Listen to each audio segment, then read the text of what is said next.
우리 사도신경으로 우리의 신앙을 고백하겠습니다.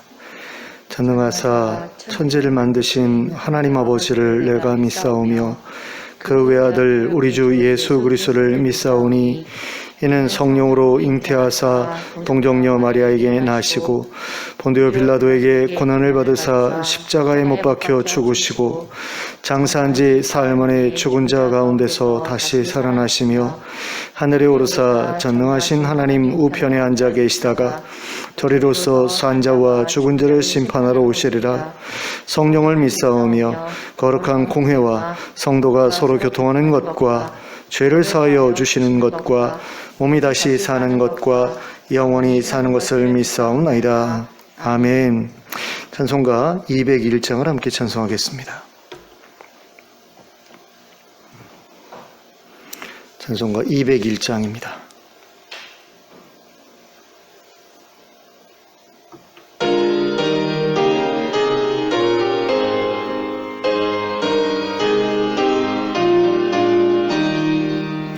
참 사람 되신 말씀 하늘의 지혜요 변하지 않는 진리 온 세상 빛이라. 주 말씀 성경에서 찬란히 빛나고 내 길에 등불 되니 늘 찬송하리라. 주께서 세운 교회 이 말씀 받아서 그 귀한 빛을 비춰 온 세상 밝힌다. 귀중한 성경 말씀 금보다 귀하고 주님의 귀한 모습 잘 드러내도다. 이 말씀 깃발처럼 드높이 날리니 어두운 바다 위에 등대와 같도다. 이 고해 같은 세상 나 평생 지낼 때 그 말씀 나의 길에 등불이 되도다.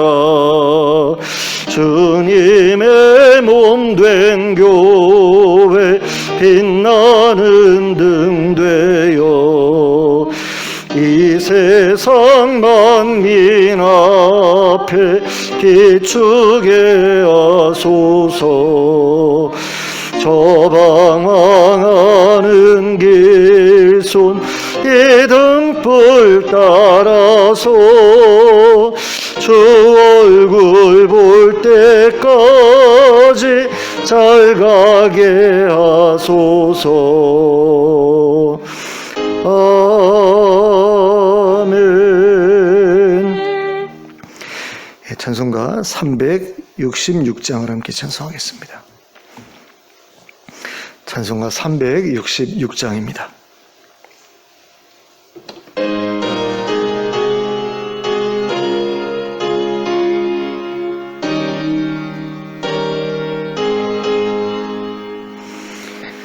어두운 내는 밝히사 진리를 보게 하소서. 진리의 열쇠 내게 주사 참빛을 찾게 하소서. 깊으신 뜻을 알고자 엎드려 기다리오니 내 눈을 뜨게 하소서. 성령이여 막혀진 내 귀 여시사 주님의 귀 음성을 이 귀로 밝히 들을 때에 내 기쁨 한량 없겠네. 깊으신 뜻을 알고자 엎드려 기다리오니 내 귀를 열어주소서. 성령이여 봉해진 내 입 여시사 복음을 널리 전하고 차가운 내 맘 녹여주사 사랑을 하게 하소서. 깊으신 뜻을 알고자 엎드려 기다리오니 내 입을 열어주소서. 성령이여. 아멘. 예, 하나님의 말씀 함께 보시겠습니다. 마태복음 22장. 마태복음 22장 41절부터 46절까지의 말씀입니다.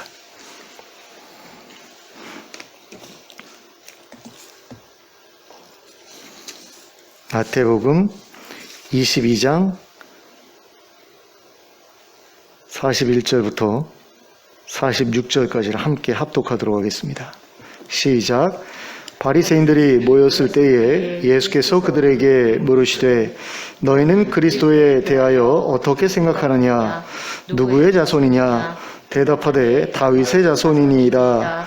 이르시되 그러면 다윗이 성령에 감동되어 어찌 그리스도를 주라 칭하여 말하되 주께서 내 주께 이르시되 내가 내 원수를 내 발 아래에 둘 때까지 내 우편에 앉아 있으라 하셨도다 하였느냐? 다윗이 그리스도를 주라 칭하였은즉 어찌 그의 자손이 되겠느냐 하시니 한마디도 능히 대답하는 자가 없고 그날부터 감히 그에게 묻는 자도 없더라. 아멘. 예수님께서 사람들에게 인기를 계속해서 얻으시는 것을 본 유대의 종교 지도자들은 자기들과 신학적으로 동일한 입장에 있지 않은 예수님의 영향력이 점점 더 커져가는 것에 대해 불안하게 생각하게 됐습니다. 그래서 예수님의 영향력이 더 이상 퍼지지 못하게 하기 위해서 끊임없이 예수님께 대답하기 어려운 질문들을 던지면서 예수님을 시험했습니다. 그래서 그 시험에 걸려 넘어지게 되면 이제 더 이상 그 영향력이 커지지 않을 것이고 그러면 자기네들도 더 이상 고민할 필요가 없으니까 계속해서 예수님을 걸려 넘어뜨리게 할 질문을 예수님께 가져왔다라는 겁니다. 그러나 예수님께서는 그들의 질문에 지혜롭게 대답하셨고 계속해서 그런 일이 반복되면서 그들의 질문이 점차 줄어들기 시작했습니다. 그러다가 이제는 오히려 예수님께서 그들에게 질문을 던지기 시작하셨습니다. 그런 질문 가운데 한 가지가 오늘 우리가 함께 읽은 본문에 소개되어 있습니다. 그 질문은 바로 그리스도에 관한 것이었습니다. 예수님께서는 바리새인들이 모였을 때에 그들에게 이렇게 물으셨습니다. 42절 전반부의 말씀입니다. 너희는 그리스도에 대하여 어떻게 생각하느냐? 자, 그러자 바리새인들이 대답했습니다. 42절 후반부의 말씀입니다. 다윗의 자손이니이다. 자, 너희는 그리스도에 대하여 어떻게 생각하느냐? 누구의 후손이냐? 예수님이 이렇게 물으셨고 바리새인들은 다윗의 자손입니다 라고 대답을 했는데요. 어쩌면 예수님의 두 질문 사이에 공백이 좀 있었을 수도 있겠다라는 그런 생각이 듭니다. 그러니까 너희는 그리스도에 대하여 어떻게 생각하느냐라고 질문하셨더니 아무도 대답을 안 하는 거죠. 그랬을 때에 대답하기 편하도록 질문을 좀 더 구체적으로 좁혀서 그러면 그리스도는 누구의 후손이냐 이렇게 물으셨을 것이다 이렇게 볼 수 있다라는 겁니다. 그럴 때에 다윗의 자손입니다 라고 대답을 했는데 이 다윗의 자손이다 라는 것이 그리스도에 대해서 가장 잘 설명하고 있는 그런 정의라고 바리새인들은 생각하고 있었던 것 같아요. 그래서 그들의 기본적인 그리스도에 대한 기본적인 생각을 끌어내기 위해서 예수님께서 이 질문을 던지신 게 아닌가 이런 생각이 듭니다. 예수님께서 보실 때에는 바리새인들이 그리스도에 대해서 가지고 있었던 그 생각이 예수님 보시기에는 별로 이렇게 온전하지 않다라고 생각이 되셨던 것 같아요. 바리새인들은 그리스도께서 다윗의 자손으로 오신다는 예언을 믿는 사람들이었습니다. 그리고 그 예언을 근거로 그리스도를 단순히 다윗의 후손 중 한 사람일 것이다 라고만 생각했습니다. 그러나 예수님께서는 그리스도가 단순히 다윗의 후손이기만 한 것은 아니라고 생각하셨습니다. 예수님은 그리스도를 하나님의 아들이라고 생각하셨고요. 단순한 인간이 아니라 신적인 존재라고 생각을 하셨습니다. 예수님께서 그렇게 생각하실 수 있으셨던 이유는 무엇이죠? 바로 예수님께서 그리스도셨기 때문이죠. 그래서 그 누구보다 자기 자신에 대해서 잘 알고 계셨기 때문에 바리새인들의 생각이 잘못됐다라는 것을 아실 수 있으셨고 또 그것에 대해서 이렇게 가르쳐 주고자 하셨다라는 겁니다. 그래서 예수님께서는 성경에서 다윗이 그리스도를 성령에 감동되어 그리스도를 주라고 호칭했던 그 말씀을 언급하시면서 그리스도가 그저 인간에 불과하다면 어째서 다윗이 자신의 후손인 그리스도를 주라고 불렀겠느냐 이렇게 질문하셨습니다. 43절부터 45절까지 기록된 말씀인데요. 다시 한번 보겠습니다. 이르시되 그러면 다윗이 성령에 감동되어 어찌 그리스도를 주라 칭하여 말하되 주께서 내 주께 이르시되 내가 내 원수를 내 발 아래에 둘 때까지 내 우편에 앉아 있으라 하셨도다 하였느냐. 다윗이 그리스도를 주라 칭하였은즉 어찌 그의 자손이 되겠느냐 하시니. 자, 여러분도 잘 아시는 것처럼 다윗은 왕이었습니다. 그리고 선지자였죠. 그래서 성령에 사로잡혀서 예언을 하기도 했고요. 또 환상을 보기도 했고 또 신령한 노래를 지어 부르기도 했습니다. 그런데 어느 날 다윗이 성령에 감동되어 예언의 노래를 지어서 불렀는데 바로 그 노래 가운데 하나가 이제 시편 110편에 기록되어 있는 노래입니다. 시편 110편을 함께 읽어보도록 하겠습니다. 같이 읽습니다. 시작. 여호와께서 내 주에게 말씀하시기를 내가 내 원수들로 내 발판이 되게 하기까지 너는 내 오른쪽에 앉아 있으라 하셨도다. 여호와께서 시온에서부터 주의 권능의 귤을 내보내시리니 주는 원수들 중에서 다스리소서. 주의 권능의 날에 주의 백성이 거룩한 옷을 입고 즐거이 헌신하니 새벽 이슬 같은 주의 청년들이 주께 나오는도다. 여호와는 맹세하고 변하지 아니하시리라. 이르시기를 너는 멜기세덱의 서열을 따라 영원한 제사장이라 하셨도다. 주의 오른쪽에 계신 주께서 그의 노하시는 날에 왕들을 쳐서 깨뜨리실 것이라. 문 나라를 심판하여 시체로 가득하게 하시고 여러 나라의 머리를 쳐서 깨뜨리시며 길가에 시냇물을 마심으로 그의 머리를 드시리로다. 아멘. 자, 여호와 하나님께서 나의 주에게 말씀하셨다 라고 다윗이 노래를 지어 부른 거죠. 그리고 다윗이 여기에서 주라고 불렀던 대상은 그리스도를 가리킨다 라는 게 많은 사람들의 동의하는 그런 주장입니다. 그런데 다윗이 나의 주라고 부르는 존재다라고 한다면 평범한 사람일 리가 없습니다. 적어도 다윗보다는 더 큰 왕이거나 또는 뭐 황제라고 불릴 만한 그런 존재 정도는 되어야 다윗이 주라고 부를 만하겠죠. 또한 그리스도는 다윗 또한 왕으로 섬겨야 할 존재라는 것이 분명합니다. 그러니까 굉장히 특별한 그런 존재였다라는 거죠. 그리스도라는 그 존재는 다윗이 딱 봤을 때 나보다 위에 있구나, 나보다 더 대단한 존재구나, 나보다 더 위험 있고 더 영광스러운 존재구나라는 것을 감지할 수 있을 정도로 대단한 그런 어떤 존재로서 다윗에게 나타났다라는 거죠. 그러니까 지금 다윗이 시편 110편에서 노래했던 그 내용들을 보면 이게 다윗이 환상 가운데서 본 어떤 그런 장면을 노래 가사로 이제 지은 것이라는 것을 우리가 알 수 있는데, 하나님께서 그리스도에게 내가 너의 원수들을 내 발등상이 되게 하기까지 너는 내 곁에 있으라 이렇게 말씀하실 때에 그 장면을 다윗이 본 겁니다. 보고서 노래 가사로 지어 부른 건데, 중요한 것은 그 그리스도라는 그 존재가 다윗이 볼 때에 굉장히 영광스러운 모습이었다라는 거죠. 마치 베드로와 야고보와 요한이 변화산에서 예수님을 보았을 때 예수님이 영광스럽게 변하셨잖아요. 그 모습 그대로 나타나셨을 가능성이 크죠. 그랬을 때 다윗이 그걸 보고서 이분은 나보다 위에 계신 존재구나, 나보다 격이 높은 존재구나 라는 그런 생각을 했기 때문에 주라는 표현을 썼다라는 겁니다. 게다가 다윗은 이 왕을 부를 때에 아도나이라는, 그 주라는 말이 아도나이라는 그런 말인데 그 호칭을 사용합니다. 그런데 이 호칭은 어떤 호칭이냐, 유대인들이 하나님을 부를 때에 사용했던 그런 호칭이다라는 거죠. 여호와의 이름이 너무나 거룩하기 때문에 함부로 부를 수 없다고 생각했던 유대인들은 하나님을 부를 때에 아도나이라고 그렇게 불렀습니다. 그런데 다윗이 이 호칭을 그리스도를 가리켜서 사용했다라고 하는 것은 그리스도가 하나님의 근접한 존재라는 사실을 가리킨다라는 거죠.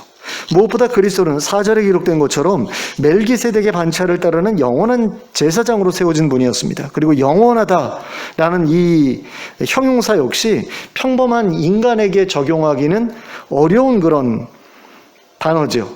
오직 신적인 존재에게만 적용할 수 있는 그런 단어 아닙니까? 영원하다라는 것. 그러므로 다윗은 그리스도를 사람보다는 하나님에 가까운 아주 특별한 존재로 보았던 것이 분명합니다. 그래서 예수님께서는 다윗의 이러한 표현을 근거로 삼아서 그리스도가 다윗의 자손이 정말로 맞느냐 한번 생각해봐라 하면서 바리새인들에게 도전하셨던 거죠. 근데 바리새인들 가운데 그 누구도 이 질문에 대답을 하지 못했습니다. 그들은 다윗이 남긴 이 예언에 대해서 깊이 있게 고민해 본 적이 없었기 때문입니다.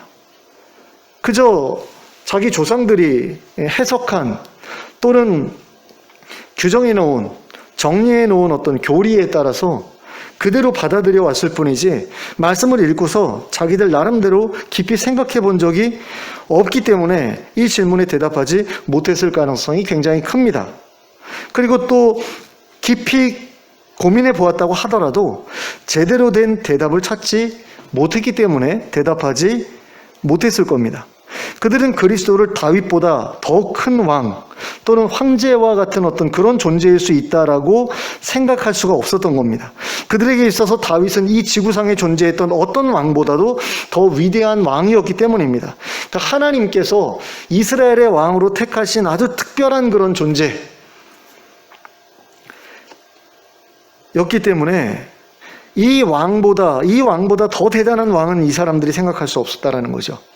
사실 다윗보다도 솔로몬 시대에 이스라엘이 더 거대한 그런 국가를 이루었잖아요. 그럼에도 불구하고 솔로몬을 이스라엘의 가장 위대한 왕으로 치는 유대인들은 없거든요. 다윗이 가장 위대한 왕이거든요, 그들에게는. 그러니까 다윗보다 더 훌륭한 왕을 상상한다라는 것은 이들에게 있을 수 없는 일이었습니다.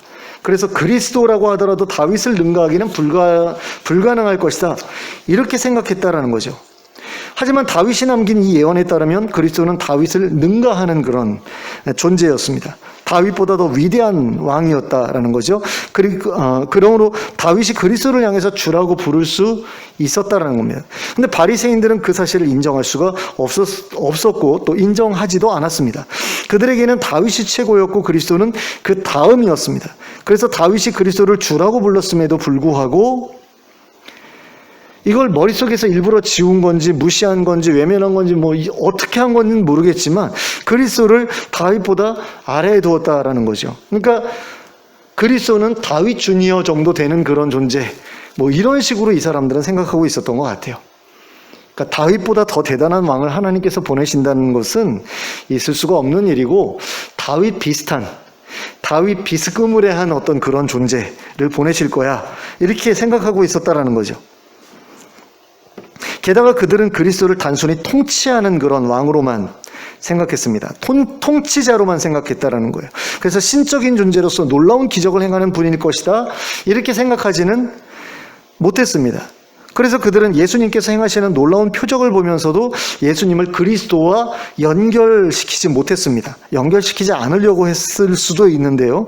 어쨌든 연결시키지 못했습니다. 그들은 그저 예수님을 엘리야와 같은 선지자라고 생각했고 그리스도와는 직접적인 그런 그 존재는 아니다. 직접적인 그런 관계가 있는 존재는 아니다. 이렇게 생각했던 것 같아요. 그러니까 그리스도가 오시기 전에 엘리야를 하나님께서 먼저 보내시겠다고 말라기에서 예언하셨잖아요. 그러니까 예수라는 존재는 엘리야와 같이 나중에 오실 그리스도를 이렇게 준비하는 그런 선지자 정도로는 우리가 받아들일 수 있지만, 아니 무슨 왕이 선지자처럼 이렇게 기적적인 역사를 펼치고 그래 이게 있을 수 있는 일이야? 이런 생각을 했을 수도 있는 거죠.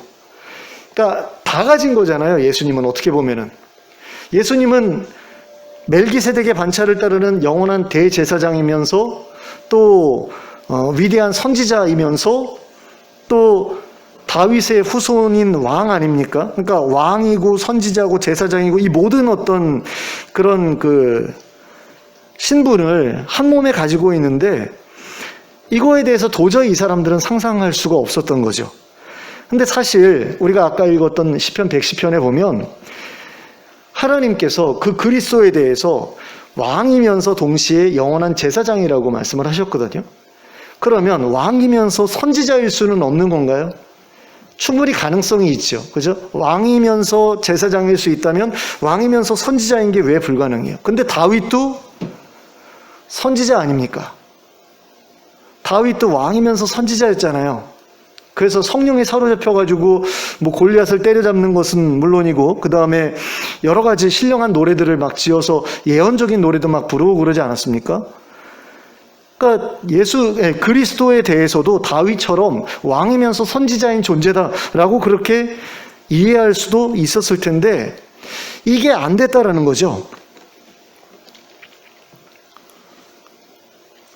그러니까 왜 안 됐는지 잘 모르겠어요. 근데 어쨌든 이 사람들이 볼 때는 예수님은 그리스도가 아니었던 겁니다.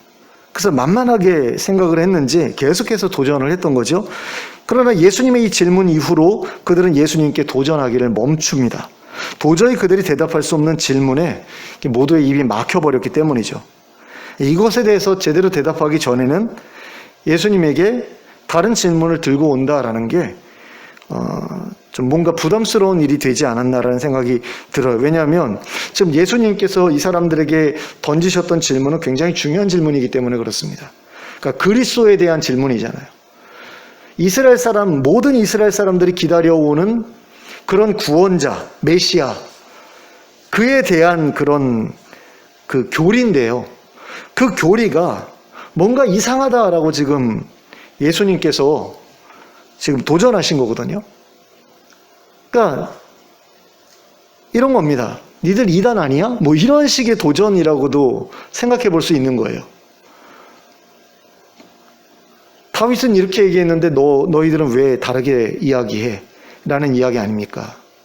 다윗은 그리스도를 주라고 불렀는데 니들은 그저 그리스도를 다윗의 후손이라고만 보지 다윗보다 위에 있는 존재라고 안 보잖아. 니들 이단이야? 뭐 이런 어떤 그런 뉘앙스의 도전이었다라는 거죠. 그랬더니 이 사람들이 대답을 못했잖아요.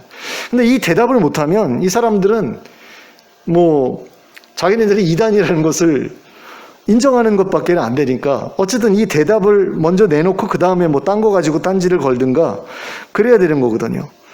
그러니까 자기들의 교리 체계를 지금 뒤집어 엎어야 될 만한 어떤 그런 심각한 도전을 이 사람들이 받아서 지금 다들 충격에 빠진 거죠.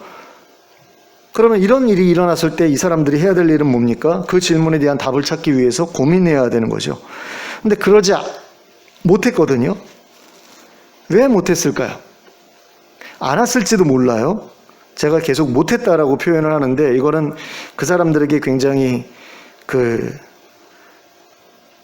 호의적인 어떤 그런 표현이거든요. 그러지 않았을 가능성도 상당히 높다라고 봅니다.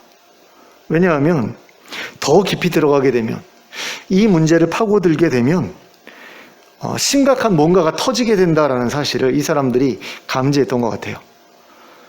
그러니까 예수님께서 말씀하신 것을 인정하고 그것에 대해서 깊이 고민하다 보면 자기네들이 지금까지 믿어왔던 것을 포기하고 예수님이 말씀하시는 것에 자기네들이 따라가야 될 것만 같은 어떤 그런 불길한 느낌을 이 사람들이 느꼈다라는 거죠. 본능적으로. 아, 이거 뭔가 위험하다.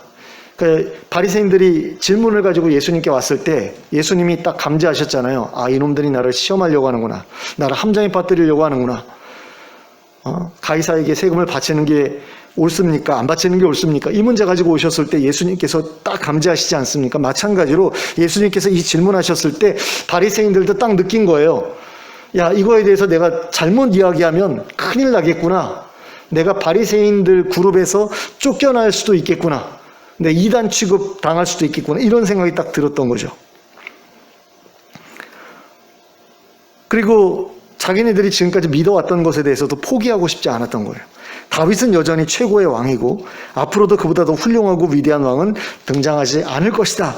이렇게 이 사람들은 계속해서 믿고 싶었던 거죠. 그리고 그들은 여전히 그리스도가 다윗과 같은 성군이 되어서 이스라엘을 잘 통치할 왕으로 오실 것이다 라고만 생각하고 또 그렇게 믿고 싶었습니다.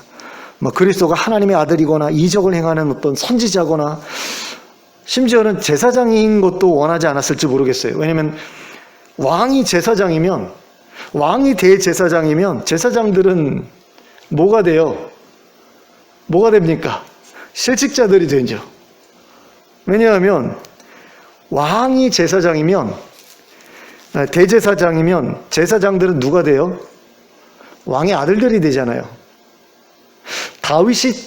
아론이 대제사장이 되고 그 아들들은 제사장이 되지 않았습니까? 그죠? 그러면 그리스도가 하나님께서 세우신 영원한 대제사장이 되시면 그 그리스도가 오셔가지고 만약에 결혼을 하고 자녀들을 낳고 그래서 왕자가 태어나고 그러면 그 왕자들이 제사장이 되는 거예요. 그러면 아론 계열의 제사장들은 속된 말로 나가리가 되는 거죠.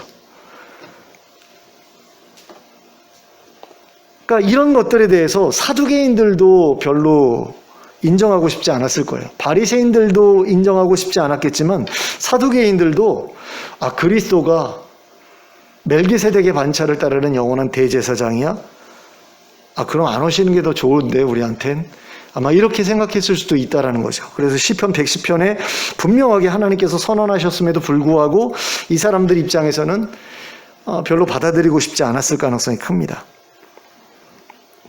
그래서 성경에 분명히 기록되어 있는 그런 예언의 말씀인데도 불구하고 그들은 그 말씀을 거절하죠. 그리고 자기들의 믿음을 계속해서 고수하기로 결정합니다. 그리고 그런 질문을 던져서 자기네들의 교리체계를 흔들어 놓은 예수님을 더욱 더 미워하기 시작했습니다.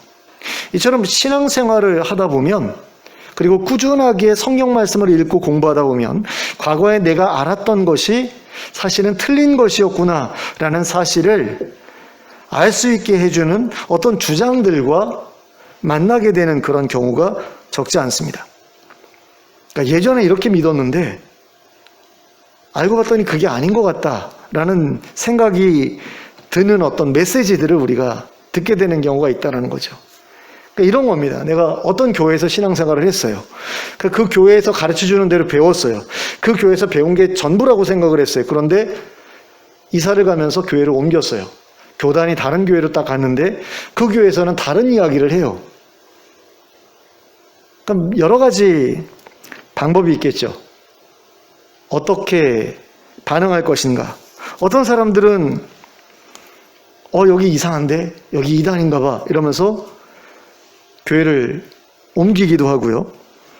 어떤 사람들은 예전에 배웠던 거하고 여기서 배운 거하고 다른데 어느 게 맞을까 하고 고민하기도 한다는 거죠. 어느 게 맞는 겁니까? 예전에 배운 거하고 지금 새로 배운 거하고 비교해가지고 옳은 편을 택하는 게 맞는 거죠. 근데 그걸 고민 자체를 안 하려고 하면 이상한 거 아닙니까? 근데 그런 상황에 처했을 때 많은 사람들이 자기들이 지금까지 믿어왔던 것을 계속해서 믿으려고 하는 어떤 그런 경향이 있는 것을 보게 됩니다. 그러니까 생각을 바꾸고 싶지 않은 거예요. 예전에 내가 배웠던 것들이 틀렸다라는 것을 인정하고 싶지 않은 겁니다. 근데 그 이유가 무엇이냐라고 했을 때 여러 가지 이유가 있을 수 있죠. 근데 제가 생각한 이유는 한 두 가지 정도가 됩니다. 첫 번째는 부끄러움 또는 자존심 때문이라고 할 수 있습니다.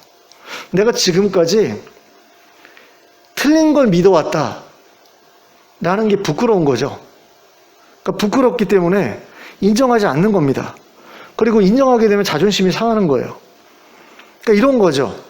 예전에 황우석 씨가 뭐 줄기세포 연구에서 어떤 결실을 거뒀다, 막 이런 이야기들이 나올 때 많은 사람들이 그분한테 열광을 했거든요. 근데 어떤 사람들이 추적해가지고 조사를 했는데 그게 사기였다 라는 그런 사실을 알아내가지고 방송을 하지 않습니까?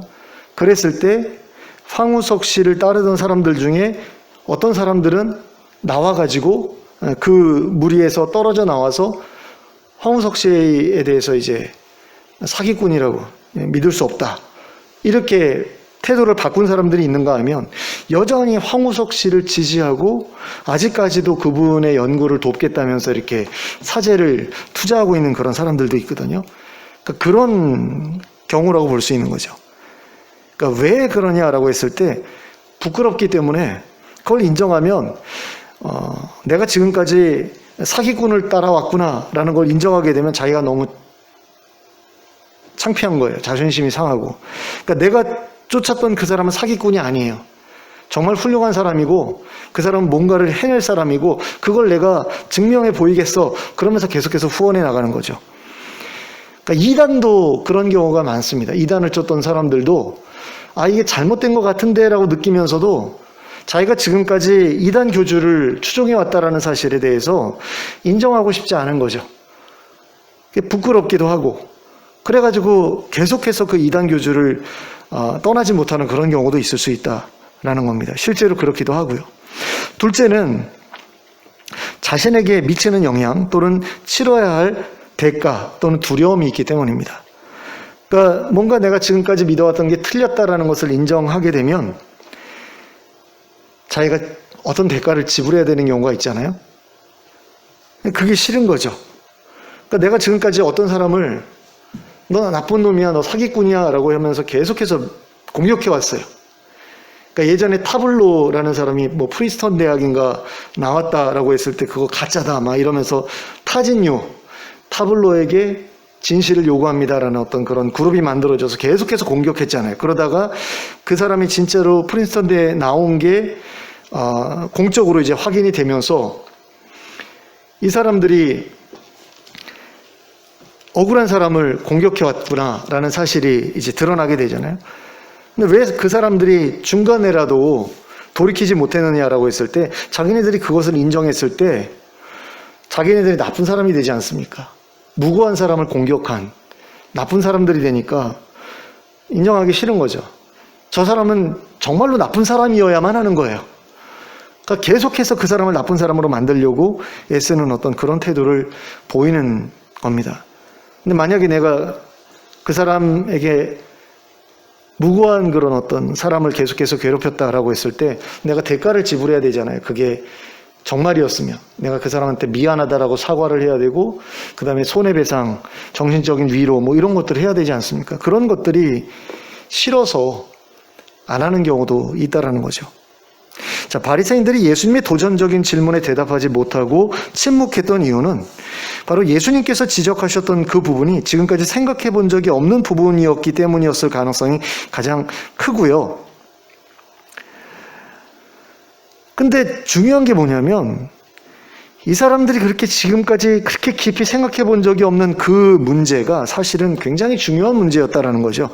그러니까 그리스도에 대한 그런 말씀인데 그리스도에 대한 예언의 말씀인데 그리스도를 기다린다는 사람이 그 말씀에 대해서 깊이 생각해 본 적이 없다라고 하는 것은 굉장히 부끄러운 일 아닙니까? 그죠? 목사인데 교리를 잘 몰라요. 구원의 교리에 대해서 너무 몰라요. 대속의 교리에 대해서 몰라요. 이러면 창피한 거 아닙니까? 근데 너 그거 모르지? 라고 누가 물었을 때 아니야 나 알아 이렇게 대답을 하지 나 몰라 라고 말하는 목사가 어디 있겠어요. 잘 몰라도 아는 척 하겠죠. 그러니까 바리새인들 역시 마찬가지인 거예요. 자기네들이 지금까지 믿어오던 게 있는데 그걸 생각 없이 믿어왔다 라는 것을 인정하게 되는 일은 이 사람들에게 너무나 수치스러운 일인 겁니다. 내가 지금까지 믿어왔던 것은 적어도 내가 몇 년 정도 연구하면서 깊이 고민해 본 주제야. 그래가지고 내려진 결론이고 이건 틀릴 리가 없어. 이렇게 생각을 하면 몰라도 지금까지 그런 생각을 해본 적이 없는데 이렇게 이야기하는 거는 굉장히 창피한 일이죠. 자존심 상하는 일이고요. 그래서 그들은 자기네들이 그것에 대해서 깊이 고민하지 않았다라는 사실도 인정할 수 없었고요.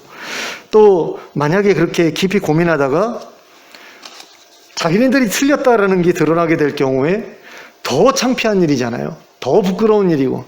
그러니까 그걸 일부러 의도적으로 회피했을 가능성도 있다는 겁니다. 그러니까 예수님의 논리에 만약에 자기가 동의하게 되면 자기가 어떤 대가를 지불해야 된다라는 것을 이 사람들이 알고 있었기 때문입니다. 일단 예수님의 논리에 동의하게 되면 무슨 일이 벌어집니까? 바리새인 그룹에서 쫓겨나게 되죠. 그리고 예수님보다 못한 수준의 학자로 낙인 찍히게 될 것이 분명합니다. 그리고 사람들이 더 이상 따르지도 않게 될 것이고 존중하지도 않게 될 것이다. 이런 어떤 두려움이 그들에게 찾아왔을 수도 있었다라는 겁니다. 그래서 그들은 차라리 입을 다무는 편을 선택했던 거죠. 그러니까 더 깊이 연구해가지고 만약에 자기네들이 틀렸다라는 사실을 인정하게 될 경우 지금까지 내가 연구 없이 믿어왔다. 연구 없이 어떤 것을 주장해왔다라는 것을 인정하는 그런 것이 될 뿐만 아니라 바리새인들이 지금까지 교리로 붙잡고 있었던 것에 대해서 반대편에 딱 서게 되면서 배신자의 어떤 위치에 놓여지게 되잖아요. 그러면은 그 그룹에서 당하게 되니까 아예 생각을 안 하고 그냥 무조건 나는 이 교리를 조상 대대로 믿어오던 대로 믿을래 이렇게 결정해버리는 그런 편을 택하는 게 더 그들에게 나았다라는 겁니다. 근데 오늘날의 신앙인들 가운데에도 이렇게 바리새인들처럼 결정하는 그런 사람들을 많이 보게 돼요.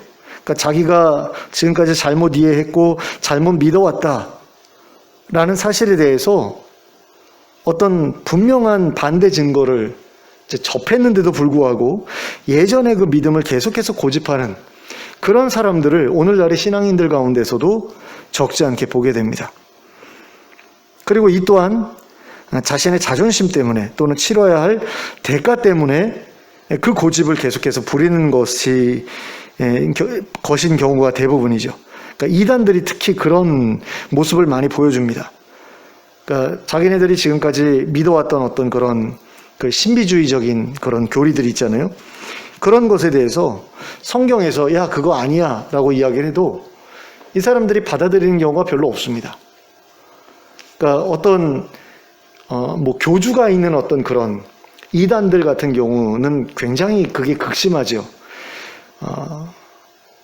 근데 그런 경우가 아니라 교주를 섬기지 않는 그 이단들 있잖아요. 우리가 이단이라고 이야기하는 여호와의 증인이라든가 안식교 같은 경우는 그 교주를 섬기지는 않죠. 교리만 우리하고 약간 다르잖아요. 그래서 미국 같은 데서는 이단으로 취급하지 않는, 이단으로 대하지 않는 그런 모습도 있다고 그래요. 그 안식교 같은 경우는 미국에서 이단이 아니라고 그러더라고요. 그래서 정통 교단하고 교류가 많이 있대요. 그리고 그 구약 학자들 가운데 제가 신대원에 다닐 때 배웠던 그 학자들 가운데에도 안식교 학자들이 굉장히 많았더라고요. 저는 몰랐어요. 저는 교회에서 안식교는 이단이라고 배웠고요. 그래가지고 나쁜 사람들이라고 생각을 했는데, 신대원에 가서 공부를 할 때 그 교과서로 사용했던 그런 책이 있잖아요. 그런데 그 책의 저자가 안식교 학자였던 경우가 몇 건이 있었거든요. 그 구약 학자들 가운데 안식교 학자들이 굉장히 탁월한 사람들이 많은가 보더라고요. 특히 레위기 학자들 가운데 안식교 학자들이 굉장히 깊이 연구를 하는 사람들이 많아서 그 사람들 책을 교과서로 삼아서 신학교에서도 공부를 하고 그런다고 그러더라고요. 근데 이런 그 교단들, 그러니까 이단이라고 이야기하는 그런 교단들의 어떤 교리들 가운데 틀린 것들이 있고요. 또 우리 정통교단에서 옳다라고 믿는, 진리라고 믿는 그런 교리들 가운데서 또 아닌 게 있을 수도 있는 거고, 또 생각해보지 않은 경우도 있을 수 있는 거거든요. 그러니까 이런 거예요.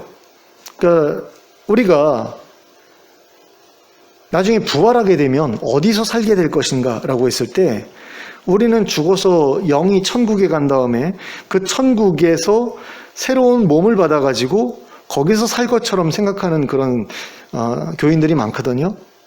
그런데 여호와의 증인들은 나중에 부활하게 되면 지구에서, 새롭게 된 지구에서 산다라고 이야기를 합니다. 그래서 지상낙원에서 영원히 살 수 있다라고 주장을 하잖아요. 그럼 누가 옳으냐라고 했을 때, 사실 여호와의 증인들이 얘기하는 게 틀리지 않았거든요. 그걸 우리 개혁주의 그 신학자들 가운데서도 그걸 이야기하는 사람들이 있고, 이야기하지 않는 사람들은 아예 이야기를 안 합니다. 뭐 다른 이야기를 하지는 않아요. 그냥 아예 그 부분에 대해서는 신경을 꺼버려요. 그리고 이야기를 하는 경우는 지구가 갱신된 다음에 그 갱신된 지구에서 영원히 살아갈 것이다. 이런 식으로 이야기하는 사람들이 대부분입니다. 근데 하도 여호와의 증인들의 그 지상낙원에 대한 그런 그 교리를 정통교단에서 이단이라고 이야기하다 보니까 갱신된 지구에서 영원히 사는 것에 대한 어떤 그런 부분들에 대해서 여호와의 증인들의 주장이라고, 똑같은 주장이라고 그렇게 생각하면서 거부하게 된 거죠. 사실 그게 맞는데도. 근데 이제 문제가 뭐냐면 차이가 이제 있거든요. 그러니까 여호와의 증인들 같은 경우는 이제 선택된 14만 4천은 천상에서 다스리고 나머지만 지상에서 살아간다, 뭐 이렇게 이야기를 하는데 이건 아니거든요. 이건 우리가 볼 때는 이건 아니거든요. 근데 우리가 아니다라고 이야기를 할 때 그 사람들이 아무리 우리가 정확한 증거를 들이밀어도 받아들이느냐, 받아들이지 않는다라는 거죠.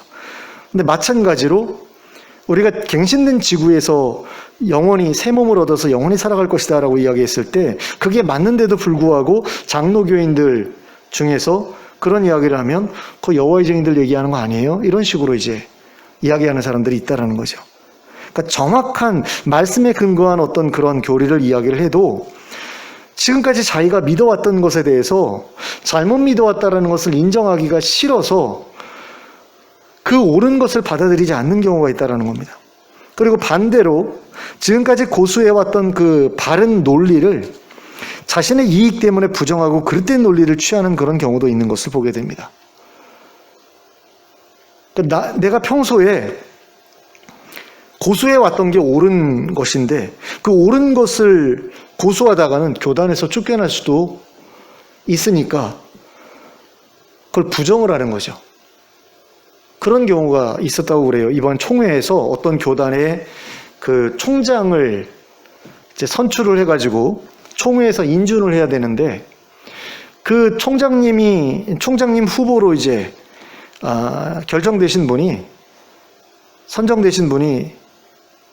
약간 뭐랄까요, 개혁적이고 진보적인 어떤 그런 그 사고를 가진 분인데 평소에 그 동성애에 대해서 우호적인 어떤 태도를 취해왔던 거예요. 그러니까 동성애는 죄다, 뭐 동성애자들은 어떻게 해야 된다, 이런 부분에 대해서 반대하는 어떤 입장에 서 계신 분이었는데 그 교단에 전체적인 분위기는 동성애를 이제 굉장히 안 좋게 생각하는 그런 분위기거든요. 그러다 보니까 너의 의견을 밝혀라라고 한 거죠.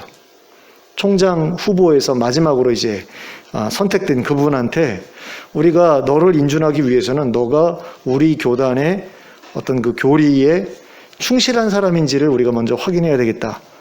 동성애는 죄냐 아니냐 이걸 질문한 거예요. 그랬더니 이분이 평소에 보여주시던 태도와는 다르게 동성애는 죄다라고 이야기를 했다라고 그러더라고요. 그리고 총장 인준을 받았대요.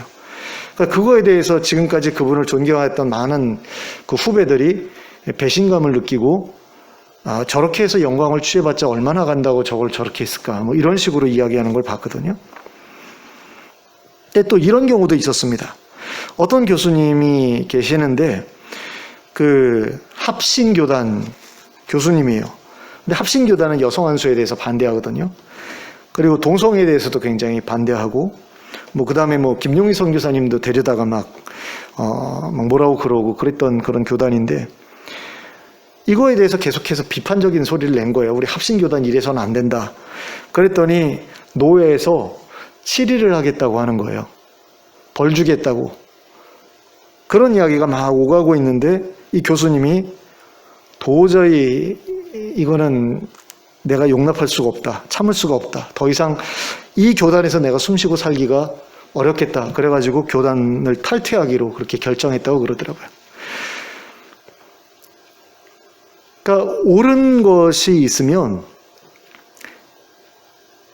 그걸 택해야 되잖아요. 그리고 옳은 것인지 아닌지를 알기 위해서 먼저 내가 가진 것에 대해서 아니다라고 이야기를 하게 되면 누군가가 그런 이야기를 하면 그거에 대해서 고민해보는 게 그런 게 필요하지 않습니까? 근데 자존심이나 어떤 이익 때문에 이런 고민도 하지 않으려고 하고 고민해서 어떤 결과가 나왔는데도 그 결과대로 따라가려고 하지도 않고 하는 그런 모습들을 우리가 보게 된다라는 거죠. 하지만 신앙이라는 것은 결코 자존심이나 이익이나 이런 것들에 의해서 좌우돼서는 안 된다라는 겁니다. 그러니까 뭔가 내가 지금까지 알아온 것이 이상하다라는 것을 누군가의 어떤 그 깨우침을 통해서 내가 그런 느낌을 받게 됐으면 연구해야 되는 거죠. 파고 들어가야 봐야 되는 거죠. 내가 지금까지 붙들어왔던 게 진리인가 아니면 저 사람이 이야기한 게 진리인가. 뭐 매번 그럴 필요는 없어요. 이단이 와가지고 매번 와가지고 니네 이거 틀린 것 같아 라고 할 때마다 그 고민하고 막 그럴 필요는 없지만 적어도 내가 정말로 오랫동안 붙들고 왔던 어떤 중요한 어떤 교리가 그건 아니야 라는 이야기를 누군가가 했다면 그거에 대해서 깊이 고민해 볼 필요가 있다라는 거죠. 또 만약에 내가 연구를 해봤는데 틀렸다라고 한다면 돌이켜야 되는 건 아닙니까?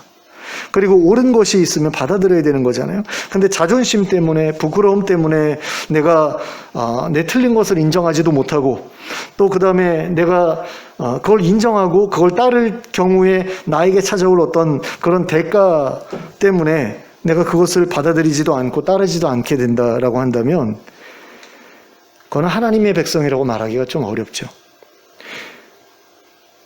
하나님의 백성이라면 진리가 무엇인지에 대해서 계속해서 고민할 필요가 있고요. 연구할 필요가 있고요. 그게 정확하게 이제 확인이 되면 그걸 무슨 대가를 지불하더라도 따라야 되는 것 아닙니까? 그러니까 바울을 한번 생각해 보세요. 바울도 바리새인이었잖아요. 그리고 예수를 그리스도라고 인정 안 했지 않았습니까? 그런데 자신이 지금까지 생각해 왔던 것과 다른 어떤 그런 경험을 하게 되죠.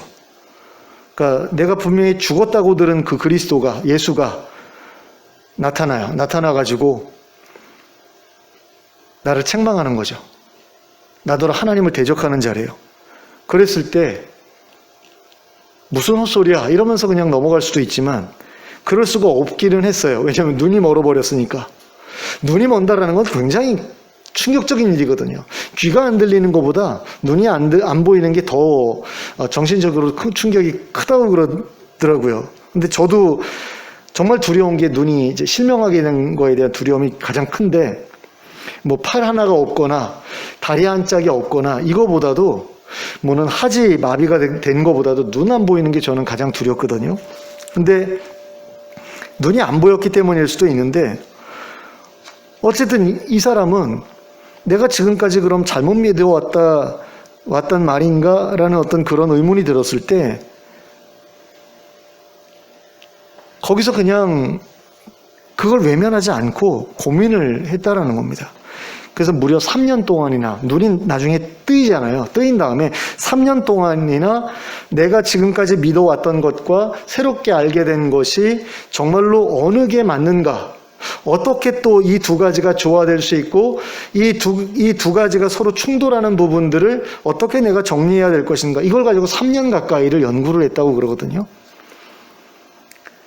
그리고서 딱 결론이 내려졌을 때 그 결론을 따르기 위해서 중대한 결정을 하죠. 내가 유대교를 떠나겠다. 난 그리스도교를 따르겠다. 예수를 따르겠다라고 그렇게 하잖아요. 그리고 나서 이분이 굉장히 어려운 일을 겪죠. 그러니까 유대교를 버리면서 가문으로부터 축출이 돼요. 가문으로부터 축출이 되는데 그냥 축출되는 것으로 끝나지 않고요. 고문을 하고 축출을 한다고 그러더라고요. 40의 하나 가만매를 때린 다음에 내쫓는데요. 유대교에서 출교시킬 때에는 그냥 내보는 게 아니라 그러니까 반병신을 만들어서 내보내는 거예요. 40의 하나 가만매를 때리는데 이걸 맞다 보면 장애가 생기기도 한다고 그러더라고요. 그러니까 다윗이 이것 때문에 이제 장애가 생겼다라고 보는 사람들도 있어요. 그러니까 간질병이 있었다고 그러잖아요. 그러니까 그 육체의 가시, 바울이 말하는 육체의 가시가 안질이라고 말하는 사람도 있고요. 간질이라고 말하는 사람도 있어요. 그런데 간질이었다라고 한다면 이게 왜 생겼을까? 처음부터 있었을까? 아니다. 고문당하고 유대교에서 쫓겨나면서 너무 맞아가지고 이게 생겼을 거다. 이렇게 이야기를 하거든요. 그러니까 그런 대가를 지불을 한 거예요. 근데 이 매를 2번이나 맞았다라고 이야기를 하거든요. 그 다음에 선교하면서 무수한 고난을 겪은 것도 있고요. 또 F.F. 브루스라는 그런 학자는 그런 이야기도 합니다. 이 사람이 결혼을 했다가 그 유대교를 버리면서 가문에서 축출되면서 동시에 아내의 집안으로부터도 절연을 당했을 것이다. 그래서 아마 이혼당하지 않았겠는가. 뭐 이런 이야기도 하거든요. F.F. 브루스라는 학자가 그렇게 이야기를 하는데 이런 대가를 지불했다라는 겁니다. 왜? 그게 옳다라고, 그게 진리라고 생각했기 때문에. 근데 이 바리새인들은 예수님께서 이런 질문을 던지셨을 때 여기에 대해서 입을 딱 다물고 거기서 그냥 끝나버려요. 고민을 안 합니다. 저 사람 말이 정말 맞을까에 대해서 고민을 전혀 안 해요. 왜냐하면 고민하는 순간에 뭔가 수렁 속으로 자기가 빨려 들어갈 것이다라는 것을 이 사람들은 그냥 알게 된 거예요. 느껴지게 된 겁니다. 그러니까 내가 이걸 고민해가지고 어떤 답을 찾으면 내가 예수라는 존재에게 동의할 수밖에 없겠구나. 그리고 예수에게 동의하게 되면 나는 지금까지 누려왔던 그 바리새인으로서의 특권을 다 포기해야 되는구나. 그걸 딱 직감했을 때 이 사람들은 고민하기를 멈춥니다. 고민을 아예 안 해버려요. 뭐가 진리인지 찾기를 포기해버려요. 그리고 안주해버리죠. 지금까지 내가 믿어왔던 거 그걸 내가 끝까지 붙들고 갈 거야. 이렇게 결정해버리는 겁니다.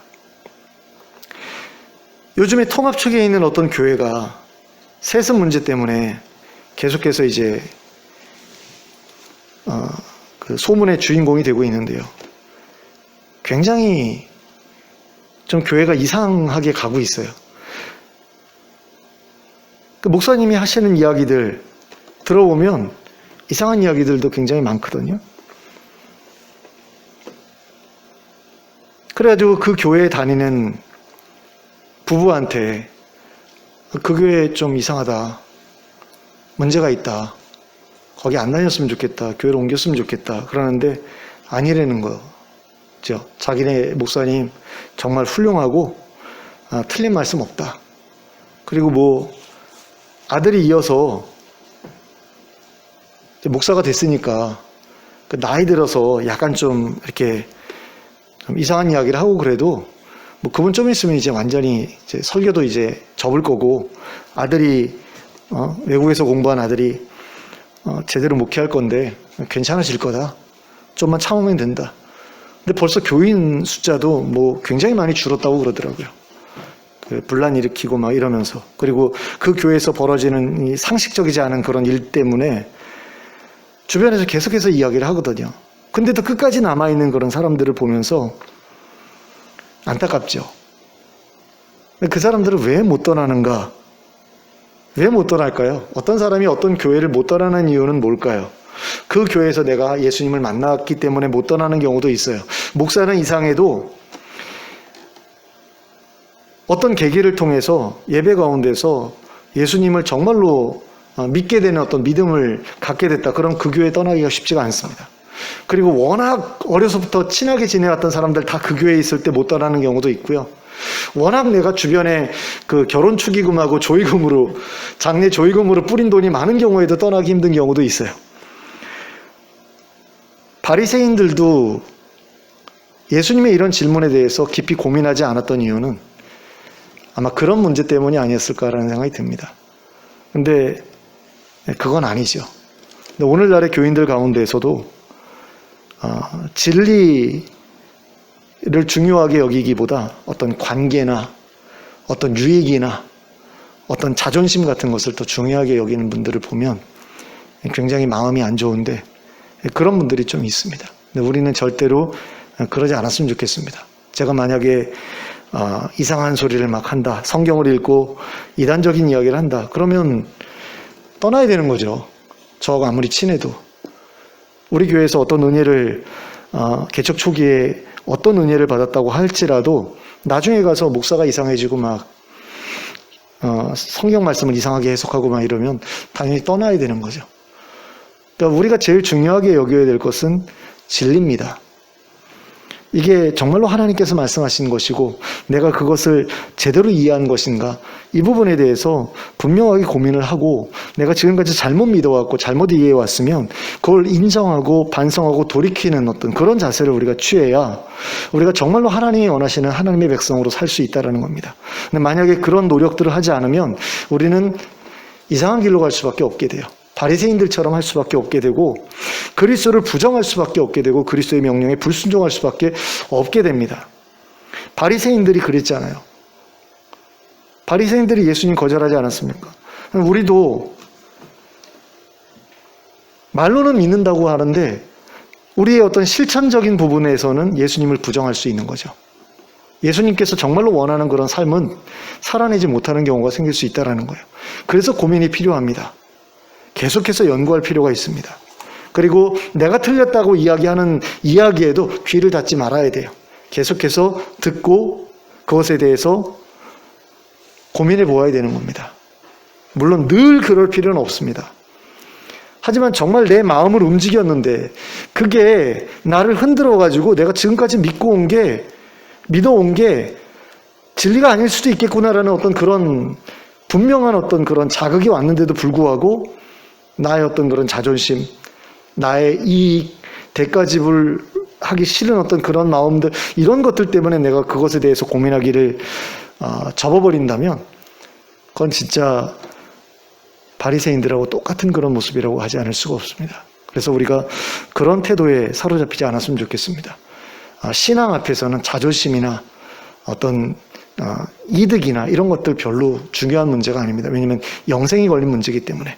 그래서 우리가 하나님의 말씀을 좀 더 진지하게 생각하고 그것에 대해서 바로 이해하려는 노력을 멈추지 않았으면 좋겠습니다. 그래서 그 말씀을 점점 더 깊이 이해해 나가는 가운데 하나님이 원하시는 모습을 점점 더 분명하게 알아가고 그 분명하게 알게 된 모습에 도달하기 위해서 계속해서 부단히 노력하는 저희가 될 수 있기를 예수 그리스도의 이름으로 축원합니다. 아멘. 기도하겠습니다. 사랑의 하나님 아버지,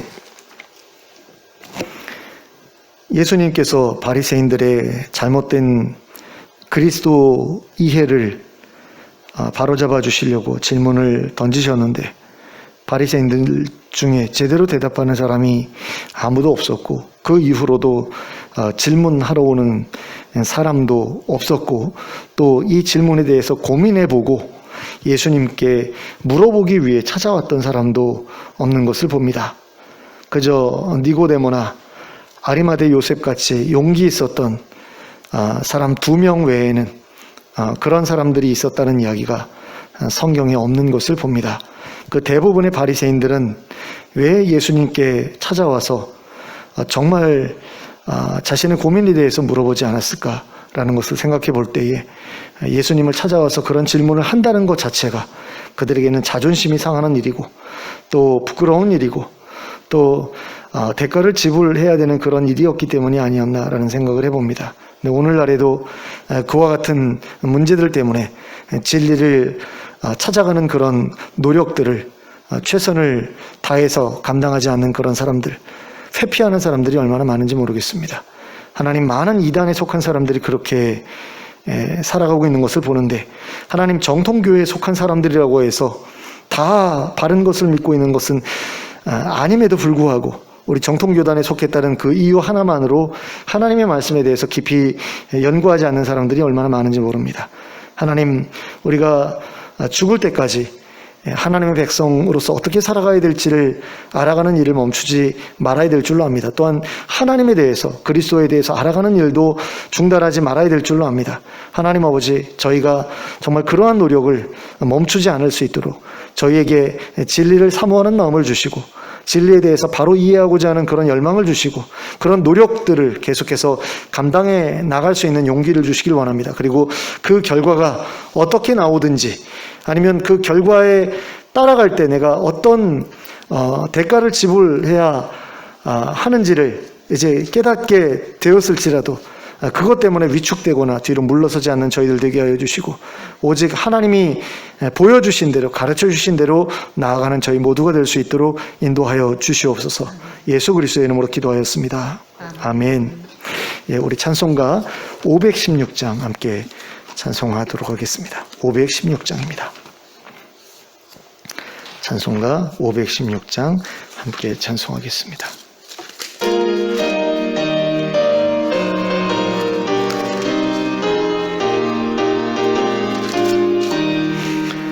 옳은 길 따르라 의의 길을 세계 만민의 참된 길 이 길 따라서 살기를 온 세계에 전하세 만 백성이 나갈 길 어두운 밤 지나고 동튼다 환한 빛 보아라 저 빛 주 예수의 나라 이 땅에 곧 오겠네 오겠네 주 예수 따르라 승리의 주 세계 만민이 나갈 길과 진리요 참 생명 내 창검을 부수고 다 따르라와 평강 어두운 밤 지나고 동튼다 환한 빛 보아라 저 빛 주 예수의 나라 이 땅에 곧 오겠네 오겠네 놀라운 이 소식 알리어라 세계 만민을 구하려 내 주 예수를 보내신 참 사랑의 하나님 만 백성이 따를 길 어두운 밤 지나고 동튼다 환한 빛 보아라 저 빛 주 예수의 나라 이 땅에 곧 오겠네 오겠네 고난길 헤치고 찾아온 길 많은 백성을 구한 길 모두 나와서 믿으면 온 세상이 마침내 이 진리에 살겠네 어두운 밤 지나고 동튼다 환한 빛 보아라 저 빛 주 예수의 나라 이 땅에 곧 오겠네 오겠네. 아멘. 예, 주님 가르쳐 주신 기도로 예배를 마치도록 하겠습니다. 하늘에 계신 우리 아버지여, 이름이 거룩히 여김을 받으시오며 나라에 임하옵시며 뜻이 하늘에서 이룬 것 같이 땅에서도 이루어지이다. 오늘날 우리에게 일용할 양식을 주옵시고 우리가 우리에게 죄 지은 죄를 사하여 준 것 같이 우리의 죄를 사하여 주옵시고 우리를 시험에 들게 하지 마옵시고 다만 악에서 구하옵소서. 대개 나라와 권세와 영광이 아버지께 영원히 싸움나이다. 아멘.